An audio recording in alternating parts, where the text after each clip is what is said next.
Hello, both sides of the conversation family. We welcome you to this virtual space crafted especially for you. My name is Jada Curry, and I'm both sides of the conversation's marketing director and graphics design specialist. I want to take some time to ground us all as a community into this space we are about to open up in, so let's go through our community standards. Both sides of the conversation is providing a safe and honest space for open conversation, so we ask that you all be respectful of that. We also ask that you be respectful of each panelist, host, and participant. We do encourage healthy debates and conversations. Don't personalize anything with anyone. This includes name-calling, bullying, trolling, or shaming. This will not be allowed or tolerated. Your perspective is yours. It is not a prescription. You do not have to agree, but show respect. These community standards apply to all of our live shows and any virtual spaces that we hold on social media, including YouTube, Facebook, Twitter, or Instagram. We want to make sure that we are caring for each other as a community. This is our priority in all of our endeavors as both sides of the conversation. With that being said, I hope you enjoyed today's show and continue to stay in touch with us via YouTube, Facebook, Twitter, Instagram, or all of them. All right, thank you for listening and see you soon.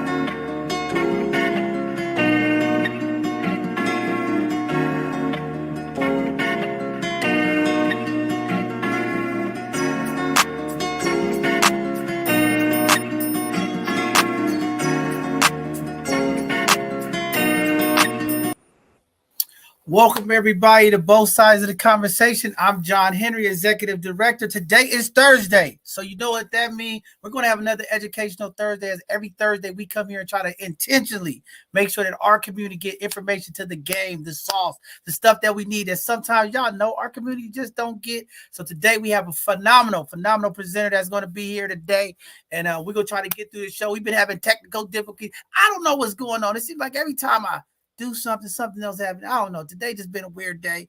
But again, with that being said, we're going to go ahead and focus on the show. We're going to focus on the stuff that's going on positive, but we got some things that we got to talk about because in our community, we keep getting impacted by a lot of things. Today, some tragic stuff that happened. Today, somebody jumped off the Bay Bridge, stopped in the middle of the traffic and jumped off the bridge today, trying to commit suicide. When we talk about mental health in our community, that is something that we got to continue to have the conversation about and continue to make sure that we are doing our part in community to make sure that they are getting the services and the opportunities and making sure that we get enough of those folks in our community. Okay, we got to get them in our community to help. Also, I was on a meeting today, some great news since we're talking about mental health. There's some programming that's going to be coming to San Francisco, and we're going to see how it's going to roll out. But they're trying to allow some free mental health services for folks. And they're going to bring in some culturally appropriate therapists and folks to bring that to the community. So I'm excited as we get more information, community. You will know more. You know why? Because we make sure the community know everything that's going on here at both sides of the conversation. There's a lot of things happening, a lot of things going on. But again, we're going to keep marching forward, community. Okay, we got some amazing events coming up. We are stepping into this Women's History Month. We uplifted all of the amazing queens in the community that are doing phenomenal things, that is pushing equity forward, uplifting the voices of Black folks, making change, making things happen. That's what we're going to continue to do this month. Celebrate the queens and uplift all the amazing things that is going on, because that's what we do here at both sides of the conversation. And again, community, don't get comfortable. Don't get complacent. We got some fights out there that we got to get ready for as we continue to step. Y'all know Black folk, we don't get no breaks. And that's what I keep telling the people. We don't get no breaks. All right. March 14th is a very, very important day as we talk about reparations. All right. We're going to have a rally at City Hall, but it's not just about reparations. We got to talk about current events that's taking place. All right. And at the supervisors meeting on March 14th, we're going to step into City Hall. I'm talking about all the black folks. I'm not all the black folks. I want to see y'all at City Hall so we can have a conversation about the Dreamkeeper Initiative. There's a lot of folks out there that don't want to see black folks thrive, black joy, black excellence. And this Dreamkeeper Initiative has been impacting our community. Y'all see the events. Y'all see the amazing work that's going on. But there's some people out there. Don't get it twisted, black folks. A lot of folks don't like to see black folks celebrating, enjoying life, doing things to empower each other and advance our community and thrive.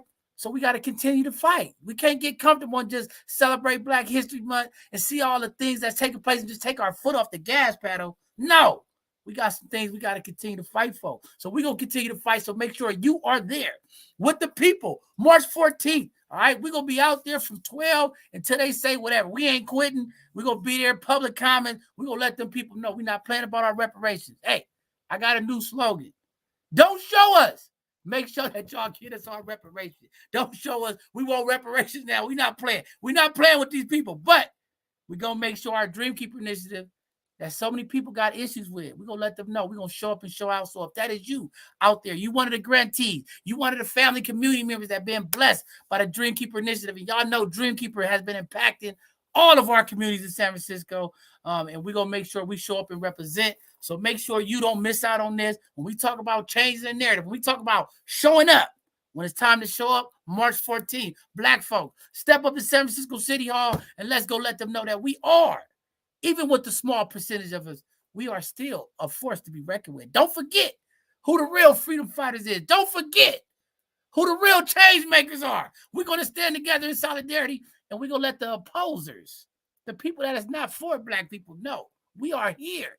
And you guys are not going to take shots at our people. Y'all are not going to take the opportunities that's been given to us to thrive. Every time black folks in San Francisco start to thrive, start to make movement, there's always a push from the enemy to stop the progression of black liberation. We're not going to have it, all right? So we'll be there. A number of things happening, but we'll be there, okay? But we're going to keep pushing forward. Again, we got a lot of work to do, community. We can't just stop here. There's been so many tragic incidents across the Bay Area and beyond over these last couple of days. We talk about violence, continued violence in our community, the continued increase of fentanyl death in our city and across the Bay Area. It is getting out of control, community. We have to have a conversation.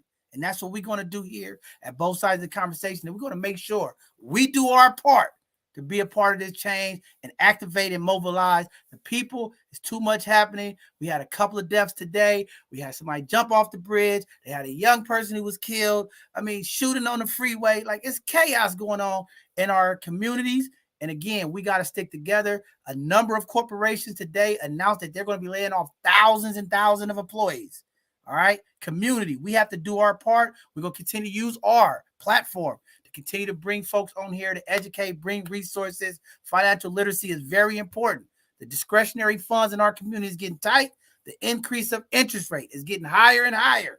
Folks is having challenges putting food on the table. So when we talk about what the DKI is doing, what Dreamkeeper is bringing to our community, universal income, helping out the community mothers, helping the fathers, empowering our community, don't forget, it's important people that's behind trying to make sure that you continue to get supported. So make sure y'all are out there to support. With that being said, we got our co-host here. Miss Jocelyn is here. What's up, Jocelyn? Hey, what's going on, people? How y'all doing this evening? We have an amazing show coming up right now. So I'm in all agreement. All y'all get out there March 14th. Come on, we gotta change some things, and you showing up will make a difference. Okay, but yeah, let's get this going, John. Man, definitely. With that being said, community, we're going to go ahead and jump into some of the community news, some of these announcements. And again, we've been having technical difficulties all day, so be patient with us, community. Y'all know anytime black folks is doing something, the enemy just finds a way to try to disturb the progression. But we're going to get through this, all right? Hang in there. All right. Former Atlanta fire chief suggests slavery was part of God's plan. This is very terrible to hear this news that a black fire chief in Atlanta during the month of our Black History Month celebrating is just having the courage to go out publicly and just say slavery was a part of God's plan. I don't know what's wrong with the brother. I don't know what's going on in Atlanta. Okay, I just don't know. But this type of stuff, this is terrible. But as we end the month, we just want to put this out there. Anybody who don't understand what's going on, or maybe you too entitled or privileged and just think, no, this is not true. It didn't happen because you didn't have the experience, or maybe life wasn't so bad. Slavery was not God's plan. So let's not use those type of terms. But it's very, very terrible to hear that. A lot of folks is calling for him to step down and resign. It's a YouTube video when he was making his stated address of America and Black history and slavery. Very disturbing things, comments. I don't even want to go no more into it. All I'm going to say is, y'all know the saying. Some of the folks who got the skin tone ain't your folks, man. Y'all just got to be real. Y'all better know about it. Everybody that look like you just ain't about it. I don't know. But again, if you want to go indulge in that, go watch the YouTube video. I'm not even going to go there with it. I'm going to just leave it alone. But it's terrible to see our people on our month as we continue to bring Black excellence, joy, and try to uplift the people.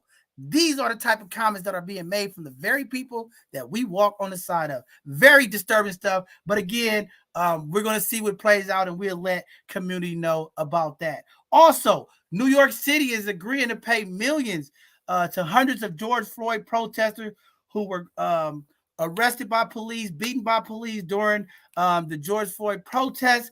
So that's great news for them. Unfortunate that they had to go through that process. But the New York City has agreed to pay more than $21,000 for excessive force use to all of these folks. I think there's about 320 plus folks who are going to be compensated. I guess that's a small amount of victory for those folks who had to go through what they go through during that process. But just to get to see some justice, some things that take place and happen. Tragic that those folks we're going through it, and it's terrible. But this is where we at in the state of America. But just great to see some of those folks will get some compensation for what took place. Also, the COVID call centers and testing sites are closing as the U.S. move past the pandemic. I don't know why they close them, because the COVID numbers are still going up around the country. But we know the deadline was here. But all of the call centers and folks that was helping support the pandemic, they are moving away from it. That funding is gone. Even Johns Hopkins Hospital is no longer reporting. So a lot of the funding for COVID has been removed for the community. But again, we're going to do our part. We still have COVID test kits for community. If you are looking for community to get COVID test kits or any kind of COVID support, reach out to us. We still have testing kits and things of that nature for community. And we're going to continue to do our part to continue to educate folks to just be safe out there. Continue to safe distance. Wear a mask when you can in crowded spaces because, again, this COVID is still spreading throughout our communities. With that being said, we're going to jump into our events today. We got a lot of events community, so just be patient. But we're going to get through them as we can. It's a lot, but we're going to get there. So we're going to start off with the live music with the jazz duo that is happening on March 3rd from 6 to 8 p.m. at Manny's in San Francisco, 392 16th Street in San Francisco. This is an Eventbrite event. If you would like to be a part of that, please make sure you go to Eventbrite and sign up and register. Also, the fundraiser with the Aftershock in context for the Turkey-Syria earthquake. This is a fundraiser. That's going to be happening March 3rd from 6 to 9 p.m. at Manny's as well at 3092 16th Street in the city. Eventbrite tickets is there as well. Youth Writers Workshop at Memorial for Veterans is happening at the 401 Van Ness Avenue, McAllister Street, room 302, March 2nd, which is today. They're doing it today and tomorrow, 4 p.m. to 5 p.m. I know that's where a lot of my people is. They're out there right now. Go check out our young people and all the amazing things that they're doing. And I just got some text messages, so I know the folks are out there at that event today, and they're going to have it as well as tomorrow. Also, the Breakthrough Summer Bridge 2022-2023 admissions is taking place. They are open for the academic enrichment to middle school students. All of my families out there, okay? If you have a middle middle school students, make sure that y'all get in there. The applications are due March 3rd, and the information is on the screen, how to reach out to them on their website. Please get our young babies involved. This is very important as opportunities continue to roll out to the community. Also, the Bayview Senior Service is presenting the Black Cuisine Family Reunion on March 3rd. That's tomorrow, folks. Get out there. If you would like to order some food, please do it ahead of time. They're asking all community folks to put your orders in and support our elders at the community center at the Bayview Senior Center. There's a phone number up there that you could call, put in your order. They're going to be making some good soul food for the community. It's always good food that they're throwing in over there, but go support our seniors over there at the center. Also, the scrap workshops are happening. Live hangout and sculptures is happening March 4th, 11 a.m. to 1 p.m. It's an Eventbrite event. Please go on there and check out what's going on. Also, we have the Reparations Economic Empowerment Subcommittee meeting March 6th, 5:30. It's a virtual meeting. Please go in there as we continue to have the conversation about reparations. Again, this is an online subcommittee meeting. You want to learn about what's going on in reparations. I know a lot of folks are interested now, and they said, oh, San Francisco Black folks descendants of slaves is going to get $5 million. Everybody been tuning in.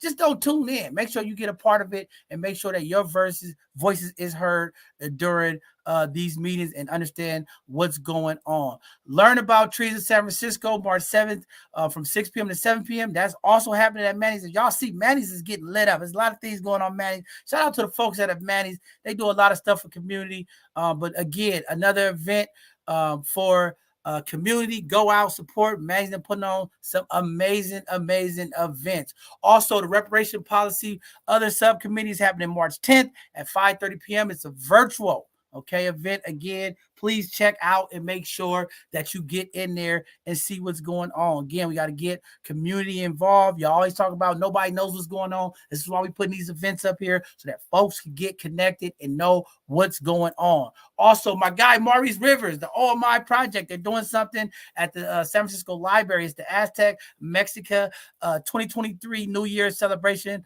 for our Latino community and our other community folks that they're uplifting on March 11th at 2 p.m. to 4 p.m. at the Ingleside Branch Library. Please go to their website. Check out my guy Maurice is always putting on some amazing events to keep our communities lit. Also, I said it earlier, make sure that your voice is being heard.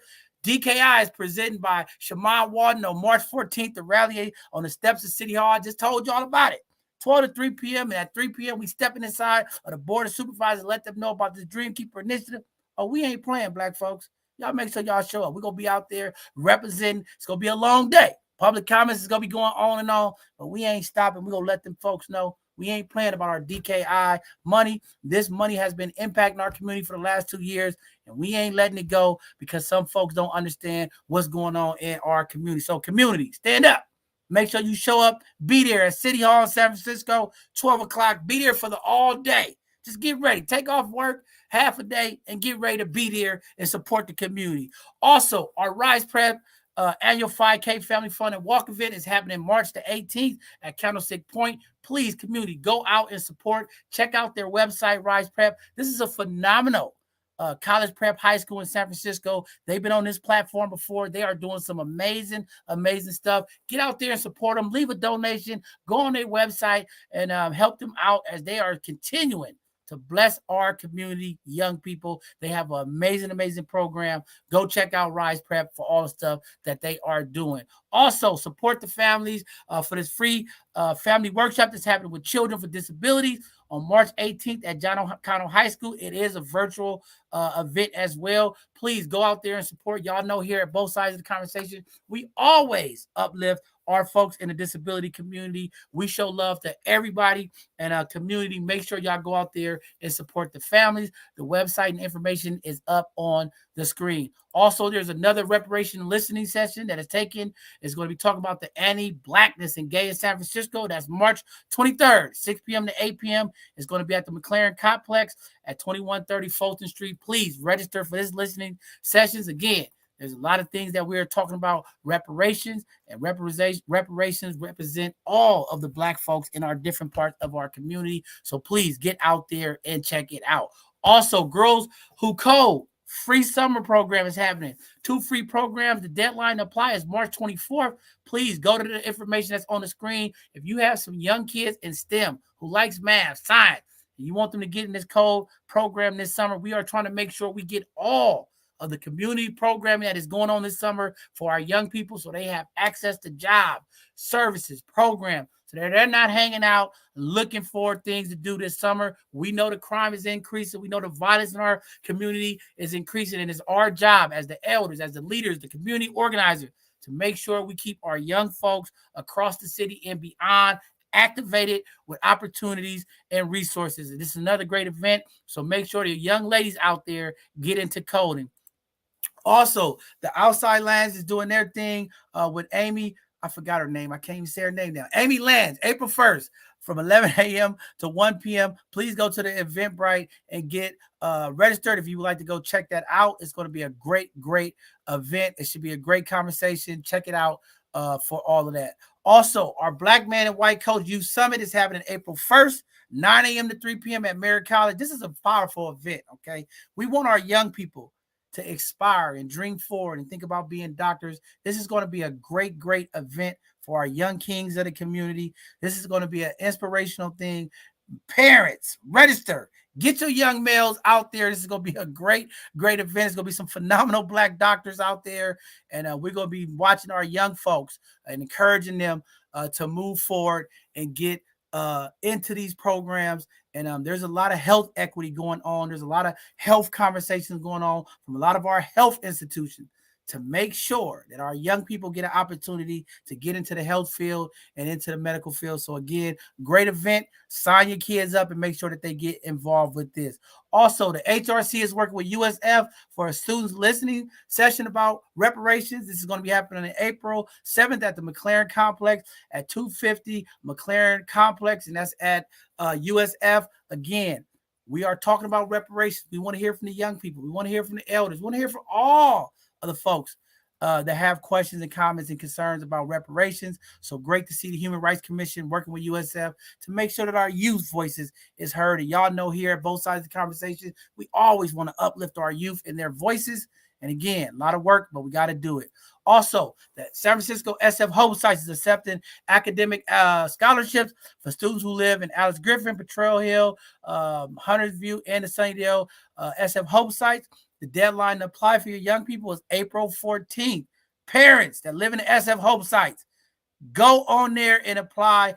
Don't let our young folks down. Make sure that they get an opportunity with some of this scholarship money and help them on their journey through school. All right, parents, do your part. Also, the Girly Fly Summer Art and Activism Program is taking place. This is a San Francisco-based teen girls and GNC youth ages 14 and 19. The application is due May 1st. If you got some young folks, make sure that you get them in these events. Also, the Angela Davis Seize the Time exhibit is still going on. You can view now through June 11th. Okay, make sure you get some tickets. Go out to the museum, check out what's going on, and represent and check out our powerful sister, Miss Angela Davis, and all the great work she's done as we continue to celebrate this Women's History Month. Go out there and check out the Queen.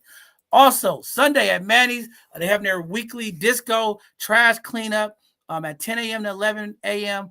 At Manny's at 3092 16th Street. If you would like to go out there and give back, I hear folks talking about, I want to get involved with the community. Here's an opportunity. Go clean up the community. Go walk with the folks at Manny's and clean up some of the things that are taking place in our community. Shout out to Manny's. They try to do everything to be a part of the community, and that's what it's all about. Also, the Exploratorium, okay, Be Magic is doing this. If you've never been there and you in the city, all right, it's free. Make sure you go and register. Shout out to all the folks over at Be Magic, making sure that our community gets an opportunity to occupy some of the spaces and venues that we have in San Francisco. Make sure you register, family. Go out there and sign up. It's the first come, first serve basis. Make sure your young folks get out there and check out some of the science and stuff that's going on in community. Also, there's a new roller rink operated by the church. The church is doing it, okay? It's called 8 on Wheels Outdoor Plaza between the Asian Art Museum and the main library, Wednesday through Sundays from 12 p.m. to 8 p.m. Youth under 18 years old is $5. 18 and over is $15. If you like to roller skate, you want to go out there and show off your skills, ride backwards, y'all gonna see me out there. Y'all know I got my skates, all right? I got some new ones coming too, all right? I'm gonna get out there with y'all. The Bishop will be out there on his skates, coming to have fun with y'all. So go check out the new roller rink, and we're gonna get the flyer for now. I'm reaching out to those folks today to get the flyer with all of the other information. They got some amazing events coming up. So please, community, go out there, get your skate on. It's a great mental health tool, great exercise tool. And I think folks should get out there and check it out. Also, the San Francisco Homeowners program that's going on for the Bayview, Old Mine, and Western Addition areas, Mayor London Breed Dreamkeeper Initiative. They're doing 100% forgivable loan and home repairs. If you have a home in San Francisco and you struggling, maybe the roof leaking, maybe the heater's not working, maybe the water heater's not working, maybe your shingles is broke, maybe the windows are messed up, okay? Reach out, okay? They got some funding out there to help our homeowners to get some support. And I think this is a great event. So please, if you're a homeowner, go check out the details, the phone number and email. Check out and find out how you could go and get some of these services for community. Also, Habitat for Humanity is expanding their service to all eligible households for the zip codes 94112, 94124, 94134. They are accepting applications for home repairs as well. Again, we want to beautify our communities, and we know times is hard. People are getting laid off. Discretionary funds is hard. But again, these are some programs that can help some of our elders in the community, some of our homeowners that are having struggles. And I know it's been a wet winter, so I'm sure there's leaks and things happening that you didn't know, and maybe money is tight. Here's some programming, and these folks are going to come out and help support you. So please call that phone number up there. And if they don't support you, you call me back and say, hey, John Henry, I called them. They said they couldn't help me, because then I could go and hold them accountable. All right. They're supposed to be helping our community. Make sure you call and reach out to them if you're a homeowner so that you can get your house repairs done. Also, the iFoster wants to know about their phone program for youth ages 13 to 26 years old. If you have questions about this or would like to know about iFoster, there's a phone number up on the screen. Also, there's a website. Go check it out. Make sure our young folks have a way to contact and communicate. And if that is you, reach out them to there. Also, the Dragon Spunk Rolling Roots Fresh Produce Farmers Market is happening on Saturdays at 12:30 p.m. to 1:30 p.m. They're going to have it there at 1820 Palouse Street. You can enter the gates at Oakdale. Again, community. We know in our community there's food deserts. We know there's a food apartheid in our community.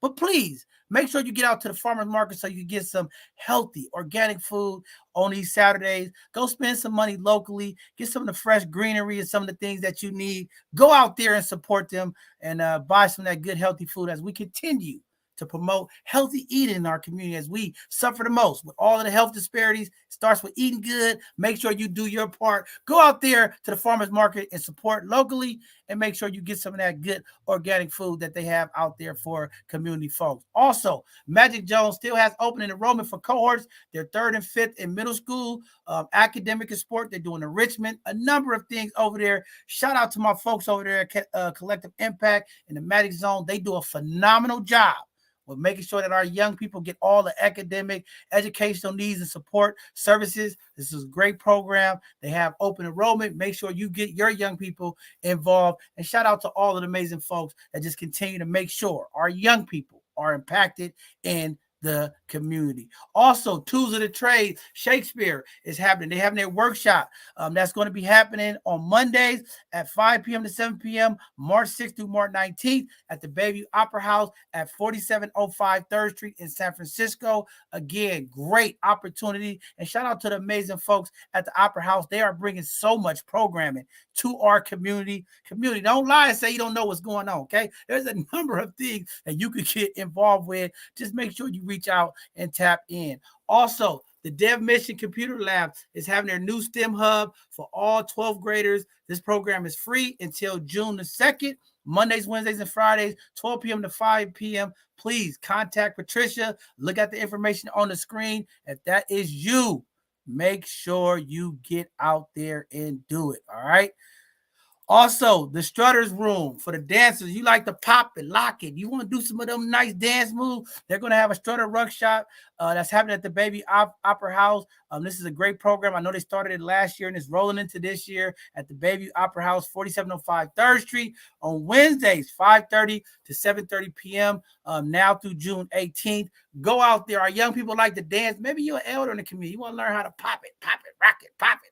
You go out there and strut with the strutters, learn some of the dance moves, and they got some good stuff. Be around some good people and have a good time. And shout out to my guy. I know he's doing a lot of work over there, trying to make sure that community has services. And Miss Smiley's fighting to make sure that we keep our Black spaces in San Francisco occupied by Black folks. So please make sure y'all go out there and support that as well. Also, launch and grow your business. The business support service for small business entrepreneurs is happening at the Bayview Renaissance. Check out what they got going on. Maybe you're an entrepreneur out there. Maybe you got impacted by this job loss that's going on and you've been cut.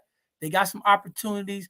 Build out. Maybe you can start your small business. Come get some of the tools and information that you need to start your business. We're looking for all our entrepreneurs. If you're just tired of working for folks, you've been having this idea of burning sensation, I want to do something. Now's the time. Check out their website. Go to their workshop. Find out how you can start your business and get it off the ground. Also, the youth workshop job referrals is happening for resume building skills, professional networking. All this is happening. Please go out to APRI-SF. They are doing an amazing job trying to connect our young people. Shout out to my guy, Kurt, and shout out to Chica, and to all the amazing folks over at APRI that's continue to make sure they bring programming and professionalism to our community, teaching our young people how to be professional, how to go on job interviews, how to do the things that they need to do to make it in the job market, and just proud of the program and they keep pushing out for community folks. Also, the UBNTU Leadership Institute Spring 2023 Common Read. Support the mission of Brotherhood, the Brotherhood of Elders and Network. They're having more meetings and things going on. They're trying to be impact in the Bay Area and beyond. Go check out the Brotherhood Network.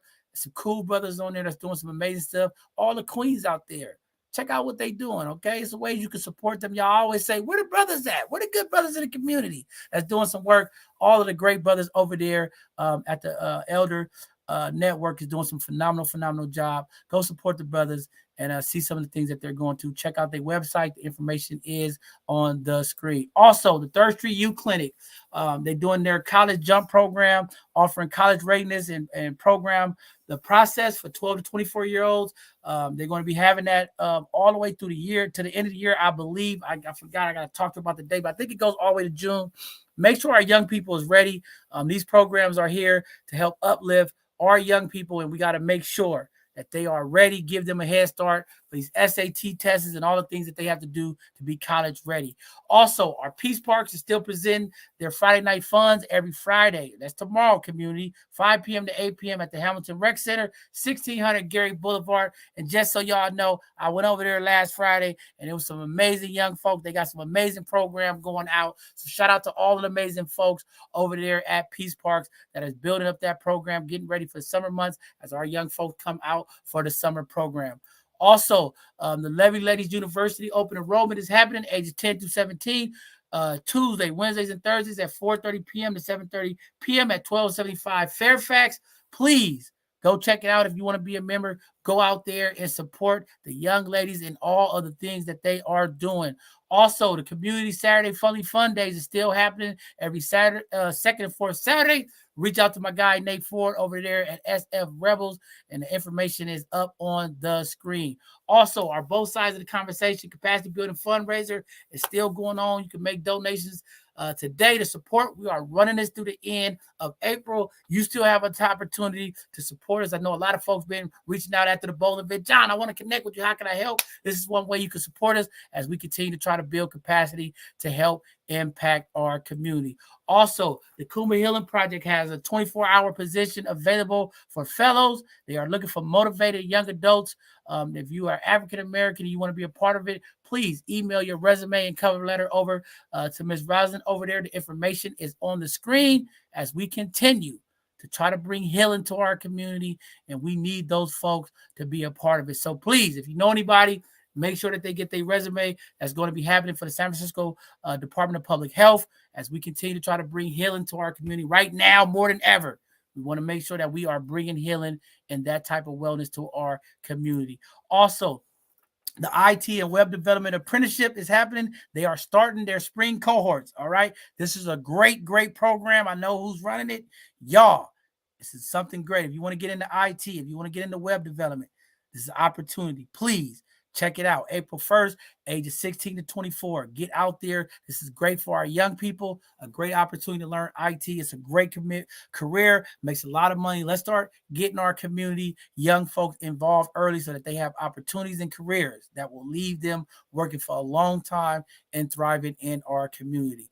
Also, the Hunters Point family has 24 plus job opportunities. Apply now. Okay. There's a lot of jobs being lost, but here goes some jobs. Community. Make sure you send over your resume and your information so that you can be an opportunity, maybe a candidate for some of these jobs that they have open for community. Also, the Children Counter Center is still accepting application for the Institute for Caregivers. Look at the information on the screen, and we'll be getting a flyer out. I asked them to send me a flyer, and we'll get that out with the QR code to help get folks in there for Black caregivers in our city. Also, the Black Academic Equity Movement is happening. They're doing their income guaranteed opportunity for young Black adults. The applications are accepted through mid-March. Please make sure that you get yours out if you want to be a part of that. Also, the Cal PPH Pathways application is now live for all of the public health pathways. They are recruiting applicants entry level. Okay, all you folks who like, I don't have a lot of skills. And you're looking for folks who are trying to learn and inspire. This may be you. Make sure you get the information applied so you could get into some of these pathways. Also, the San Francisco Public Utilities Commission, the youth job training program is happening for all of our 14 to 21 transitional age youth. And then they're going to have the 16 to 24 at Bayview Hill Gardens. All right. They must apply in March. Soon as possible, get out there and apply. Tuesdays and Thursdays, they're taking it from application 4 to 6 p.m. Contact Jason Brown at the Bayview make sure y'all go out there and reach out to them. They got some great opportunities for our young folks. Also, there's a 6-month workforce development program that's happening. These are paid jobs for youth 17 to 24. The deadline is March 13th. Please, community, sign up, get our young folks at these job opportunities. So when school ends this summer, they're going to walk right into work and start making some income so that they're just not out here this summer looking for things to get into. Also, the Ann Selby Legacy Fund apprenticeship application is a paid summer intern is coming up. The deadline is approaching. You all, please reach out, send the information over there, get our young folks involved. All right, these are opportunities for our young people. Let's make sure that they get that information out to community. Also, the Office of the Mayor London Breeze Bridge to Excellence Scholarship is out. All of our high school students can receive up to a $5,000 award for her program, and this will go to your college scholarship. The deadline to apply is March 17th at 5:30 p.m. Make sure our young people get an opportunity. Also, UCSF Science and Health Education Partnership Cellular Construction Workshop is happening for their STEM program. The deadline to apply is March 19th. Again, another opportunity for our young people. Make sure that they are going there. Community parents, don't tell me ain't nothing for the young people. There's a lot of things going on for our young people. Also, the city and county of San Francisco has an upcoming Career Day Resource Fair, April 15th at 10 p.m. to 2 p.m. at the Civic Center Plaza, 355 Calico Street. Please register, get out there, and make sure that you get an opportunity for some of these jobs and opportunities that's coming up. Also, MOAD, they're doing their Students for Grades team program for 10th, 11th, 12th graders. It's a 5-week art making summer program. If you have a young person that's into art, like to do stuff like that, please make sure they apply by April the 17th and get them in and do some of the art stuff that they are doing. Also, In the Black is hiring sales associates and manager for their stores over there in the Fillmore. Make sure that you get out there and support them. If you're looking for opportunity, if that is you, go ahead and apply. Also, the Children Council is still looking for a health nutritionist specialist. If that is you out there and you into health and nutrition, please go ahead and apply and get in there. Also, our both sides of the conversation, we are still looking for youth team volunteers. Okay, it's a paid stipend for our college students. We're looking for our honor roll students. We want to acknowledge all of our honor roll students. that continue to do the things that they are doing to impact community. We just want to make sure we uplift them. Y'all know here at Both Sides of the Conversation, we do a lot of reentry work with our young folks who are locked up. We do a lot of stuff with our young folks who are struggling, and we want to take this opportunity to uplift our young folks who actually go to school, do the right things. We want to make sure that they are uplifted, and we're going to give them some paid stipends to come work with us, come work in the community. And, they are some phenomenal young folks. Parents, reach out to us, and let's see if we can work with the young folks this summer and make sure that everything that they need, they can have and thrive. And we are here to do it. We are still looking for other volunteers to come help support. So if you are out there, maybe you laid off, you're like, I just want to do something until I find another gig, reach out to us for opportunity. Hit the join our squad on our website and just reach out. We'll connect and get you all together. With that being said, community, I know y'all saying, shut up, John, enough of you. We want to hear this amazing guest. We have to get these community announcements out, community, okay? We can't have people running around talking about nobody's telling us how to connect. We don't know what's going on in the community, okay? We always make sure the community gets the resources. It takes a little time. Be patient. Somebody out there is going to benefit from that information, and we just honored to make sure that our community gets the knowledge so that we can eliminate the excuses of we don't know what's going on. We don't know how to connect. So with that being said, we're going to bring up tonight's presenter. She's been waiting patiently. I know she's like, Bishop, I didn't know these events was going to take all night. I want to get to my presentation to get out about my business. But we appreciate the queen being patient. Miss Annette Roberts, welcome to Both Sides of the Conversation for our Educational Thursday. And I know you're going to drop some gems for our community. But welcome, Queen. Let the community know who you are and what you're going to be presenting tonight. Hi, John. Hi, everybody. My name is Annette Roberts-Murray. I'm a retired elementary school principal. I was in education for 25 years. Tonight, I am here to talk to you about literacy, about the importance of reading and having your child read. I've got some data for you that I'd like to give to you. But first of all, I just want to tell you a little bit about myself. Like I said, I've been in education for 25 years. I'm an author. I've written several books. 2 of those have been children's books. And I want to remind everybody that today is National Read Across America Day, March 2nd. And so I spent my morning in an elementary school reading to elementary students my book. I took my book in and read it to the kids. And so I encourage you all on today to make sure you're reading to your child or other children because it is National Read Across America Day. And that was not in your announcements, John. So I'm going to plug that in for you. I want to talk to you a little bit about why it is important that we as a community of African Americans target this whole literacy thing. Because our kids tend to be further behind than other children of different cultures in the school system. And I've seen this because I've looked at the data. So, I just want to talk to you about the importance of reading to your child and listening to your child read to you. And not just read to you, but check and see if they understand what they're reading by asking them to explain what they just read. Expose your children to audio books that they can listen to. There are several books that you can get on audio and have your kids listen to those. Just the exposure to the language is going to help to increase their vocabulary. Another tidbit that I have for you is to establish a reading library in your home so that your children have access to several books to choose from when it's time to read. And then challenge your children to have a reading competition. If you got several kids at home, hey, do a reading competition. The one who reads the most books this week, mom and dad we have a prize for you. And you come up with some type of prize to give them. But you want to encourage them to read. And you want to start off at a young age and so that it doesn't become a chore to them.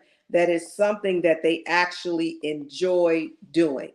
And so when we look at reading for the state of California, one of the things that the state superintendent has done is he has an initiative where he wants all children to be reading by third grade. That's the goal for the state of California.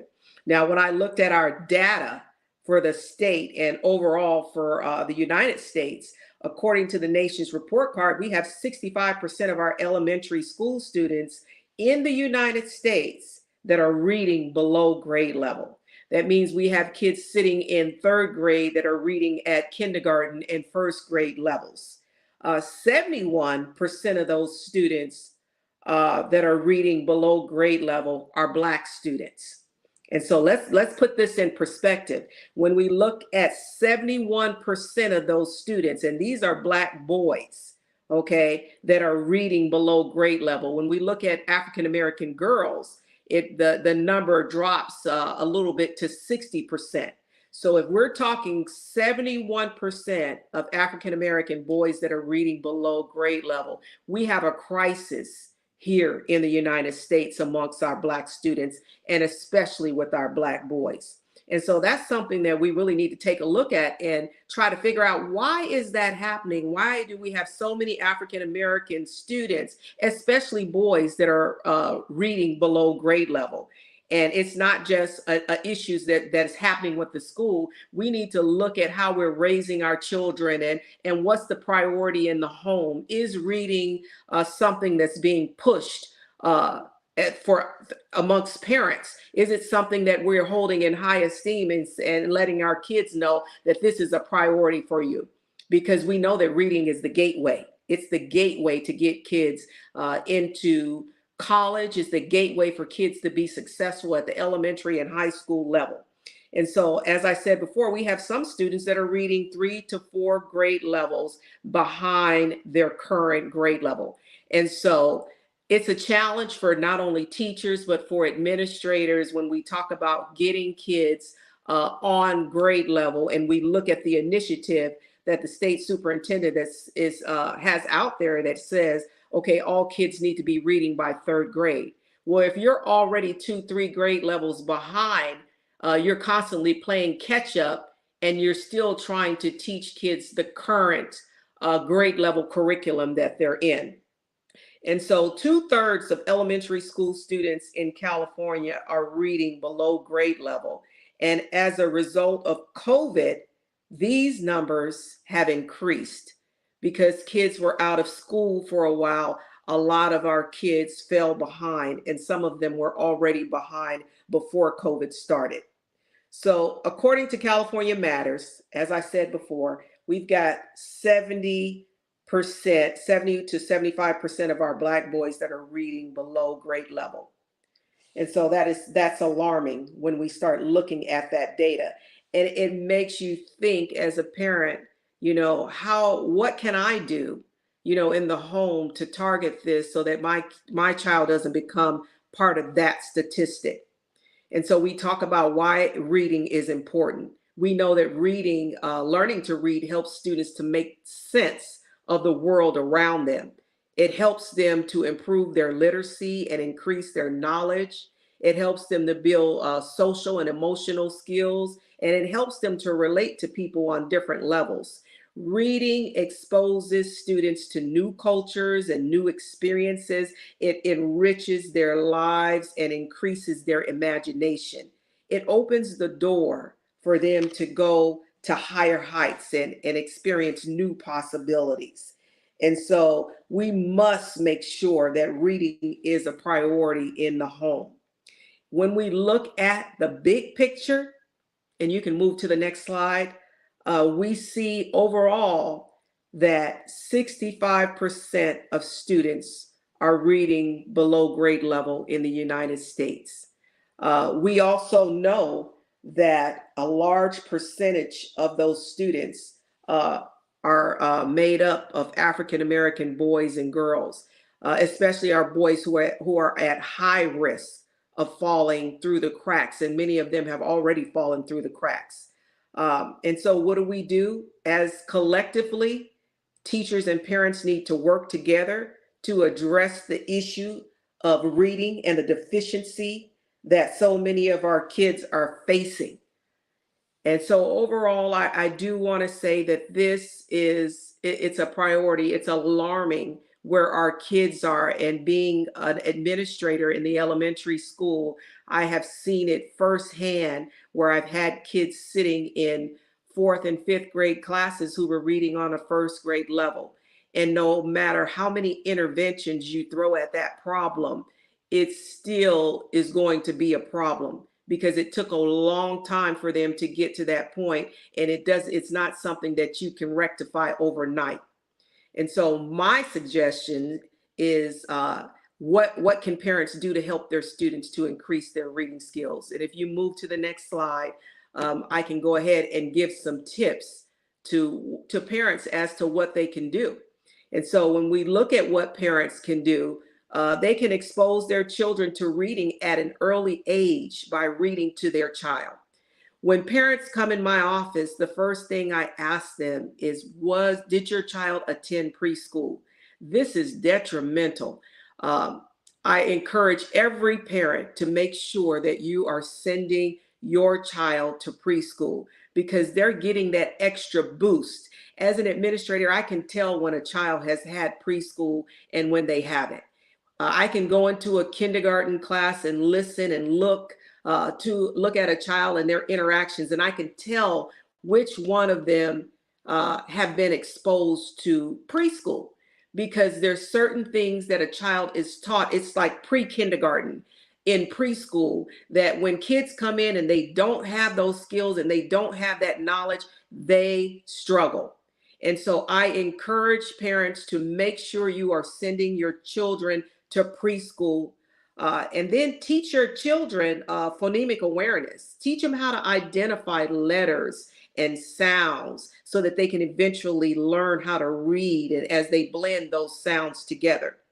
Expose your children to different types of books that display different cultures so they develop a well-rounded view of the world.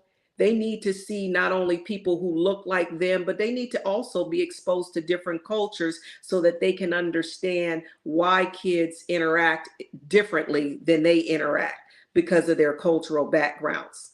And then make sure that your students are reading daily. They should be listening. Parents should be listening to their children read. Take an interest and find something that is interesting for your child, and then pick up books that they're interested in so that they'll want to read. Take them to the library or to the bookstore. Barnes and Nobles has an excellent area for kids to get books and sit down and read. And then check and see if your students are understanding what they're reading by asking them questions about the story that they read, because it's one thing to read, but are you getting an understanding of what you read? So we want to check for understanding to make sure that kids are understanding what they're reading. And then we should be exposing our kids to different cultural experiences. There's all kinds of fairs and different cultural programs and events that happen throughout the summer, Greek festivals, Jewish festivals. We have our African American festivals. We don't want our kids just to know our culture. We want them to know about the cultures around the world so that when they get out in the world, they have a background, some type of background as to, what they're dealing with. Because the world isn't just made up of one culture, it's made up of several cultures. And then, I encourage parents to utilize different online reading programs to help their students. You can tap into free programs online, such as Starfall, Story Place, and ABC Mouse, and have your kids work on reading programs. It's something that I had my kids do when they were young. They would go in and they would get on Starfall, and I would tell them, you need to spend 30 minutes on this program, and then you can go outside, especially in the summertime when they're out of school, because we know that when kids are out of school, they lose learning. There's learning loss that occurs in the summertime because they forget what they learned because they're not using that information. And so you want to supplement that.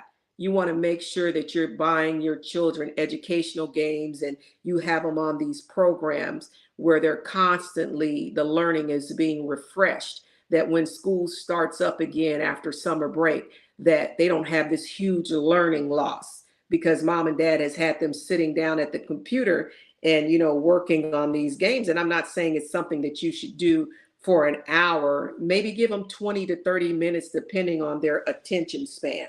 Some kids can handle the 30 minutes, and some kids you need to break it down maybe 15 to 20 minutes. So I just really want to encourage parents to really take a look at where your children are. And you can ask the teacher, their teachers, what grade level they're reading on, because we give reading tests, reading inventory tests to kids in school all the time. So teachers know where your kids are reading. They know what grade level. And so parents need to be aware of that too. And the way you find out that information is you ask the teacher, where is my child? What grade level is my child reading at? If your kid is sitting in fourth grade and the teacher is saying they're reading at a second grade level, then it's an emergency for you to intervene at that point. Start working with your child at home, start getting your child the help that they need, make sure they're reading. I tell every parent, the best way to get your child fluent is to make sure that they read. It's not some secret formula that I can sit down and say, hey, this is what you need to do. No, your child needs to read. It's called that practice makes perfect thing. So I want to open it up for questions, and if anybody has any questions that they would like to ask.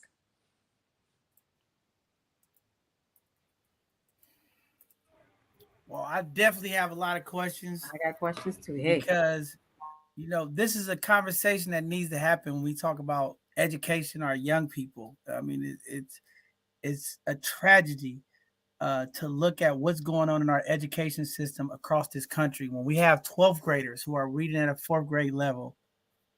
Can y'all hear me? Can y'all hear me? Okay.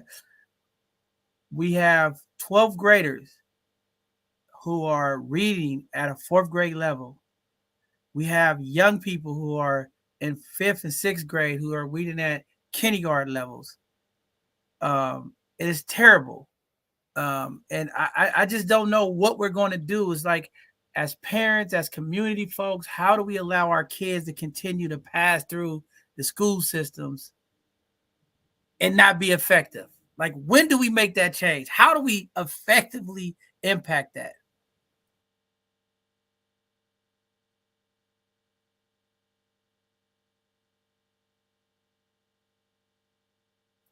Can you hear us, Annette?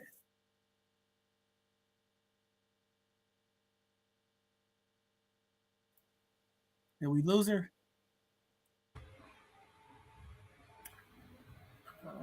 she Tell her to here. can you remove the slides? Maybe the slides is messing up her mic. Who has the slides? Is it on your computer or her computer? I'll remove it right now. Okay. Can you hear us now, Annette?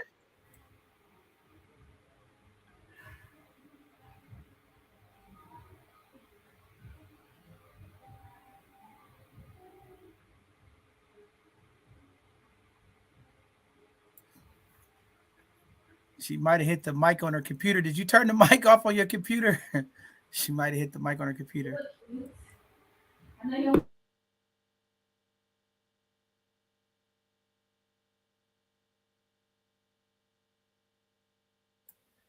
Annette, maybe you might have to log out and log back in. I'm not sure.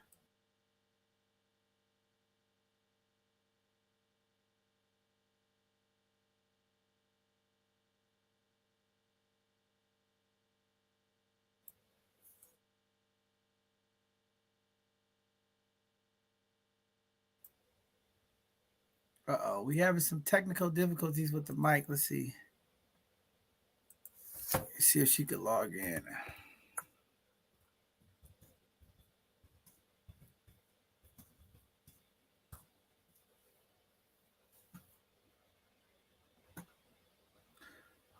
Hold on, community. We having a little technical difficulty here with the mic. Let's see if we can get her to log back in. Well, while she's trying to log back in, community, you know, this education topic is very, very important to our community. We're going to continue these conversations when we talk about education equity. and some of the resources that our community folks need. We got to have these conversations. It's very important. Our young people is important. We got to start showing up to these school boards. We got to start demanding opportunities for our young people. We got to advocate for them. Can you hear us now, Annette? Yes, I can hear you now. All right. So what I was saying was, before you got cut off, you see how the internet, but you see how they always try to stop greatness. I told you there's always some energy trying to stop greatness. But what I was saying from your presentation, you being an educator and having that experience, we have 12th graders who are reading at 4th grade levels. I was looking at some reports a few weeks ago. Yes. And we had some other educators come on here. We have young people who are in 5th grade reading at kindergarten level. We have middle school kids reading at elementary level. How do we combat this? I mean, systemically, our schools have been, just failing the young African-American Latino students at alarming rates. As community advocacy folks, family members, how do we really, and I know through your presentation, you give those steps by really making sure that our young people are educated. But from a system standpoint, how do we hold our system accountable and not just passing kids on because of their age and making sure that they are really sufficient to make it through our school system? It's a double-edged sword because there's so many different variables that are involved in that. And as an administrator, I can tell you what I have seen. When you have a situation where you have kids that are moving constantly, and I've had kids who have come to my school in the 3rd grade, and they have already been to 5 different schools. They've moved from out of state, they've been up to the Bay Area. And so when you have a lot of mobility like that, you don't have you have a situation where a kid hasn't sat in a classroom and learned the basic foundation of phonemic awareness, how to blend. There's a lot that goes on with reading. If you can think back when you were in kindergarten, when you learned your alphabets, and then you had to learn the sound that they made, and then you had to blend those sounds together to make a word, and you had to be able to recognize what each sound made in order for you to read. If there's gaps in a kid's education where they've missed a lot of kindergarten, or they missed a lot of the foundational time where they were learning to read, then this is how you have kids that are sitting in 3rd and 4th grade that don't know how to read because they missed that basic foundation that happened in kindergarten and 1st grade. And so when we say, okay, the system is failing our kids, there is a lot of different variables where I can say that we need to do more for our kids, but there are some other things that happened on the other end of the spectrum that were not in the school districts.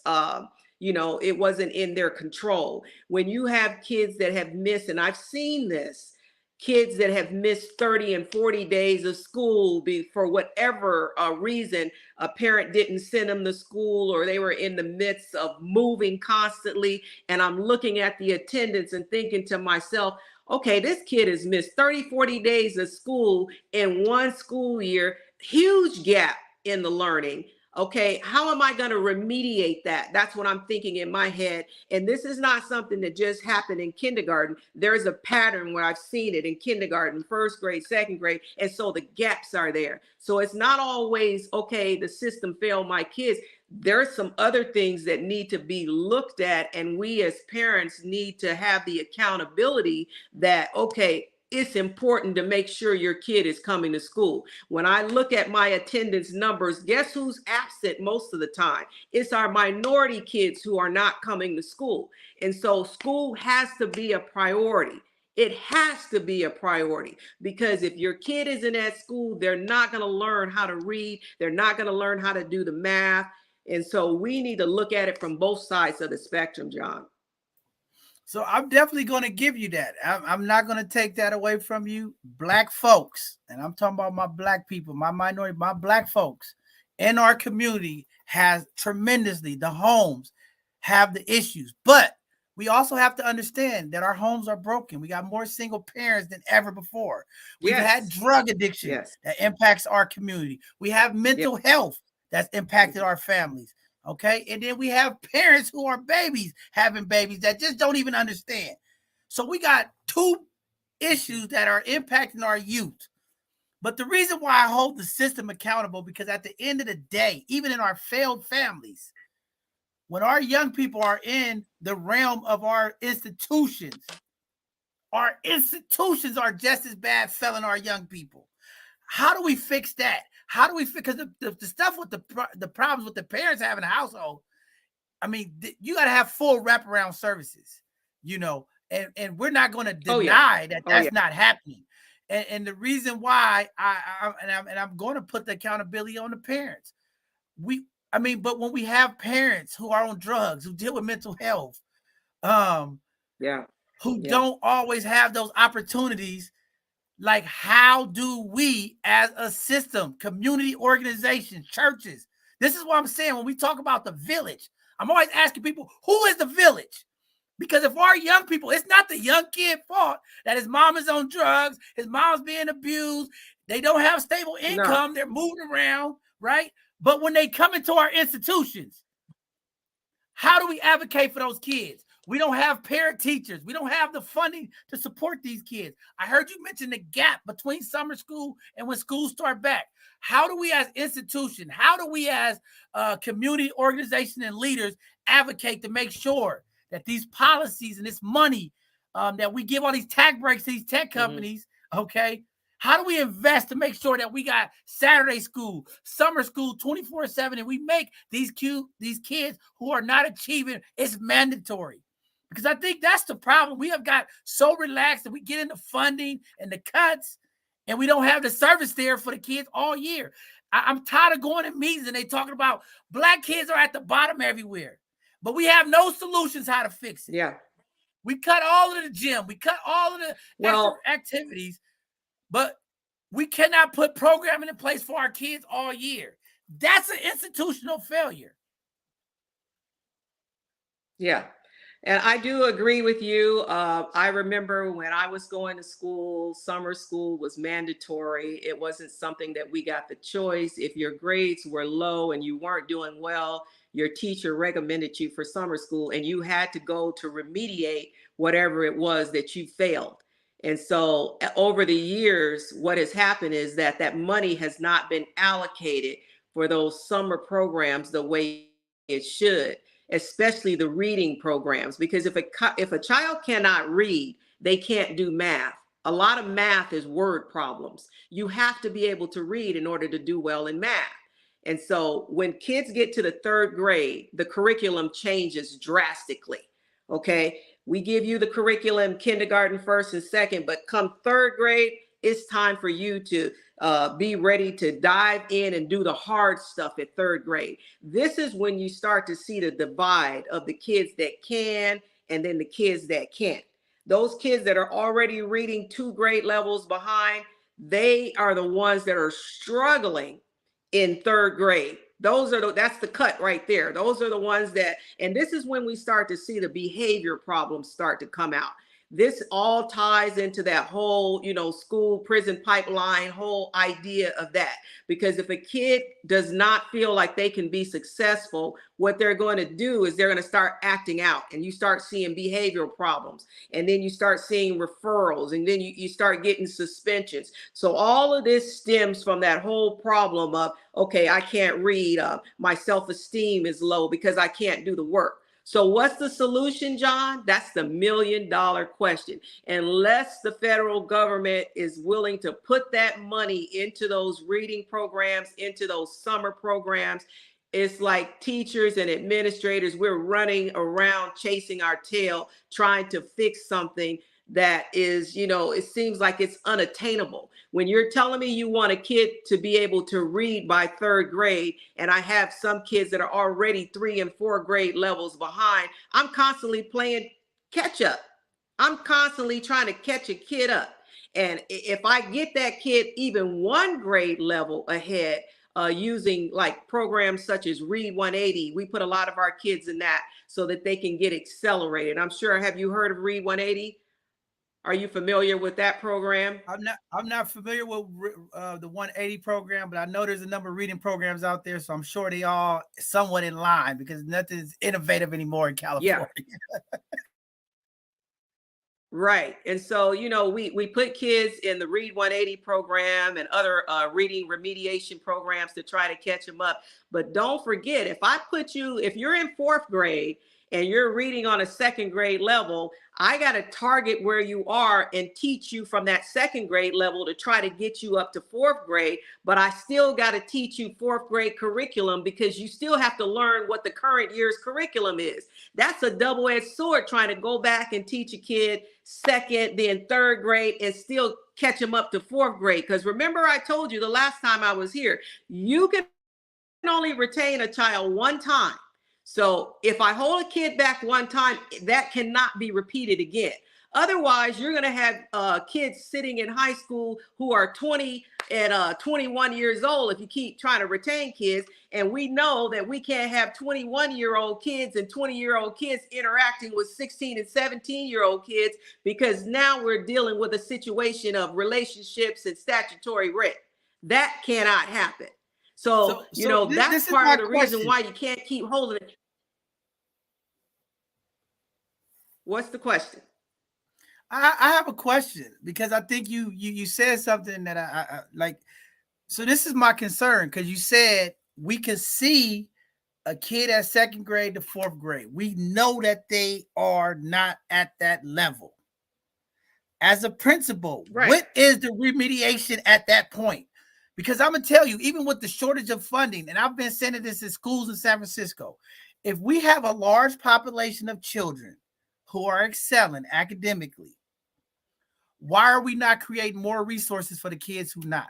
So all of these kids that are failing or at the lower level, how do we get them in a class and we get more of our teacher resources? Maybe we put 3 teachers in this class for these kids who are behind, since these other kids are excelling. Right. And this goes back to the learning ways. And this is where I say the institutions are responsible. I'm not letting the head of education, Brother Thurman, off the hook. OK, I'm not going to let him off the hook. Right, the curriculum in California, it sucks. We just got to call it what it is.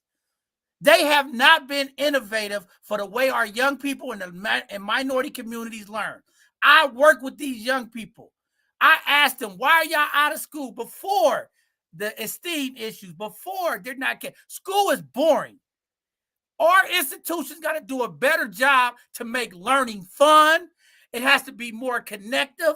It has to be more innovative in the times that we are in. We are still 20 years behind on the curriculum to where we are today. Because I'm telling you, when you look across the country, some of these special programs where we using music and different innovative ways to get our kids to think and get their minds working, the success rates are growing. When do we, as large institutions, school districts, all the way from the state down to the local school boards, how do we figure out ways to change the curriculum to make it impactful for the youth that we are serving? We got to think about that from a holistic point, because again, we are failing our youth too. The parents already failed them. We gonna just give that to the parents who moving around on drugs. They already failed them. But now they come in the hands of the very people who are supposed to elevate and advance them even through that trauma. And we can't do it at that level. It baffles me. Okay, so let me try to answer the first question that you asked me. I'm still trying to hold on to that and process everything else you were saying. So what does it look like in a school when, as an administrator, I have a kid who's sitting in fourth grade that's reading at a second grade level? What's my plan of action? So the first thing I'm relying on is the test scores. The students come in, they're given a reading inventory test to determine what grade level they're reading at. So then I meet with my teachers. Okay, tell me who the kids are that are at risk. I need to know which kids are reading below grade level. So that conversation is taking place between me and the teacher. Those are called academic conferences, where we start talking about every kid in your class and where they're performing. So I've got little Johnny over here, and Johnny is sitting in 4th grade, and the teacher is like, well, he's reading at a 2nd grade level. So then my question to the teacher is, what kind of interventions have you put in place for him? I need to know everything that you're doing for him. Oh, I'm doing one-on-one. I've got him in my after-school tutorial program. I've met with the parent and given them some online resources that they can use with him at home, like the websites that I mentioned. And so, we detail everything, every intervention is written down on Johnny's paper. And I said, okay, well, let's monitor him. We're going to do what we call progress monitoring. We're going to watch for maybe about a month or 2 months to see, after he has had these interventions and he's retested, has the score come up? Is any growth being made? Because if growth is being made, then I know that what you're doing is working. If there's no growth being made, it's time for us to have another conversation about a different plan of action. And so we're going from tier 1 to tier 2 to tier 3 interventions. We start at the lower level ones and we go up to the higher level ones until Johnny is making the progress in reading that they need to make. Is it going to happen overnight? No. But there needs to be some growth, and that needs to be monitored from one grade level to the next. And you give intensive where intensive is needed, and you give the lower level where the lower level is needed. But as an administrator, you have to check every kid in your school and monitor every kid by meeting with those teachers and talking to them about where their student is. But that shouldn't just be me that's doing that, because like I said in my presentation, parents also need to know, what grade level is your kid reading on? There should not be a situation where a parent doesn't know what grade level their kid is reading on, because that's a simple question that could be asked of the teacher. Where is my child? What do I need to do to help my child? And remember, it takes a village, like you said. It's not something that the school should just be doing, but it's a partnership between the school and the parent to get the child where they need to be. So that's the course of action. And is the curriculum where it should be? You mentioned that. A lot of it, I can tell you, over my 25 years in education, I've watched the pendulum swing.